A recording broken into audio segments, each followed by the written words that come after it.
Good evening, it's your man Earl, and we are day 334 here at the office, getting it in. We are talking about preventative maintenance, part 3, day 3, final day of the preventative maintenance, quote-unquote, series. So day 1 obviously was the concept, day 2 was how to implement it, 5 techniques or 5 how-tos to implement the preventative maintenance, and we talked about those 5 things. And then today is day 3, day 334, and we are going to give you the superior outcomes, right? Remember, we're not trying to be experts, we're not trying to be masters, we're not trying to be the best, we're trying to be our best. And how do we become our best? By looking at superior performance. So today is day 334, November 30th, Friday, about 6 o'clock in the evening. Got some baked beans on the stove, getting ready to grab something to eat. I want to get this video out to you guys. Last day of November 2018. Tomorrow's a big day in our family for some very important reasons, I should say. Make a long story short. Nevertheless, day 334, superior outcomes from preventative maintenance, part 3. So, a couple things. My father's about to walk in, so he's going to scream right quick. Day 3. How you doing, Dad?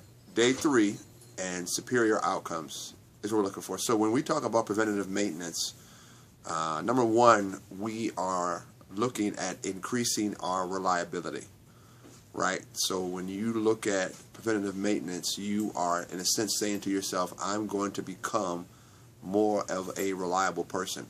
And that can transfer over into every area of your life, your investments, family relationships, business relationships. You're looking at, and like I said before, there's 5 areas. You're looking at becoming more reliable. Your word is better. You're able to handle your obligations better. Why? Because remember, we're looking at superior outcomes, and there's a reason why you put systems in place to increase your reliability. Second thing, you should have an increased plan of longevity. Now, what do I mean by that? Obviously, you're not just simply planning for tomorrow, you're planning for the future. So when you talk about preventative maintenance, the very fact that you are in the mindset of preventative maintenance is you're looking at the long term, or the end game. It's not just about today, it's about quote-unquote tomorrow. And then if you really want to get very serious, it's about not just your generation, but the generation and the next generation that's going to follow you. What are you laying down, and what kind of preventative maintenance are you putting in place for your children and then your children's children, right? I talked about this earlier in the year when my mother passed away, that I told my oldest daughter that I'm not going to wait for me to become a senior citizen and then start getting my business in order. I've gone through this firsthand, and I see now that you could have a stronger plan in life and not wait. So I talked about that, and so my personal life goal is to get all my business taken care of in a year. So she knows my recipes, she knows all my insurance policies, she knows how my business is run, and my goal is for to next October to have that. And that's part of what? Preventative maintenance, right? I'm preventing something wants to happen to me. We're not going to be scrambling trying to find things pertaining to me and her siblings. So number 1, increased reliability. Number 2, you're looking at the longevity or the end game. And then number 3, obviously preventative maintenance increases your ability to be safe. Alright, like I told you yesterday, driving a brand new car, but something happened with the tires, or the driver's side tire. And so what's interesting is a lot of people would look at the tire tread and say, hey, you know what, the tire's fine, it's just a little peeling. But what's interesting is if you are an individual that has a lifestyle of preventative maintenance, you're going to take that car in right away, get it checked out, get it fixed. Because remember, one of the principles is from the preventative maintenance is you are preventing a serious breakdown or a misfire or a challenge or really serious accident, right? So you're looking at becoming more safe and increasing safety. And if you have a construction company, all these different things, they matter. Okay? Fourth thing is you are reducing your liability. Now, obviously, when you're doing preventative maintenance, particularly, for example, we have pickup trucks, when we're dealing with large equipment, when we're even dealing with small things like shipping sauce bottles across the country, you want to reduce your liability the best you can. And so I went down to the post office. This is earlier in the year. We're talking first quarter of the year. And I looked at different boxes, right, and the quality of boxes that you are able to purchase to ship stuff in.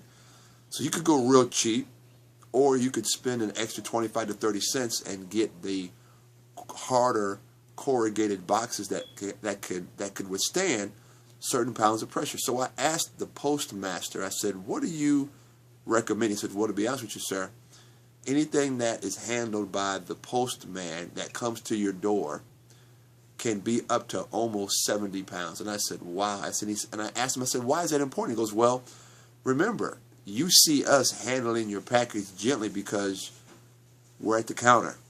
But once it leaves our counter and goes into the truck and goes into the airplane and goes onto the pickup truck or the mail truck, that box is tossed around and things are tossed on top of it. So the box that you use to ship your sauce in has to be able to withstand 70 pounds of pressure or 70 pounds. So guess what? If I'm trying to reduce my liability of a broken bottle, having to refund someone, or worse yet, the sauce comes to somebody's house and the box is intact, but the bottles inside of the box have been crushed because I went cheap on the boxes. So to be an individual that has preventative maintenance, I'm going to look at investing in the best box for the job or the task at hand. Why? Because I want to reduce my potential liability, right? And then the final piece of preventative maintenance is obviously when you take upon the lifestyle of preventative maintenance, you are in a sense saying, I'm going to be more responsible for the decisions that I make. And ultimately, what you're really saying is I'm going to be more accountable, I'm going to take responsibility, I'm going to assess where I am and where I want to go.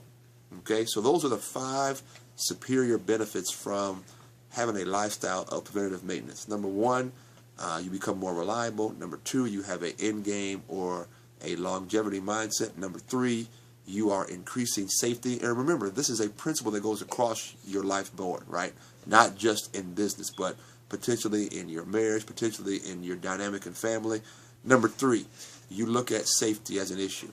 Okay, like I said before, I was traveling and I noticed my tire on my driver's side, front tire, and it was peeling. So some people would just let it go because the tire looked new. But guess what? We went and got that fixed, and guess what? We ended up getting all 4 tires fixed because all 4 tires were compromised, right? But if you don't have a lifestyle of preventative maintenance, strange things happen. Number 4, you can reduce liability, like I said before, with the sauce boxes. And then number 5, you are an individual who is actively being aggressive and taking responsibility. It's your man Earl, www.deuceswild22.com, FigTreeGlobal.com. Looking forward to 2019, by the grace of God, taking the sauce across the country. First of all, online, coming Super Bowl weekend, and then going to be on your store shelves some point in time, first part of spring, summer. God bless you. Peace.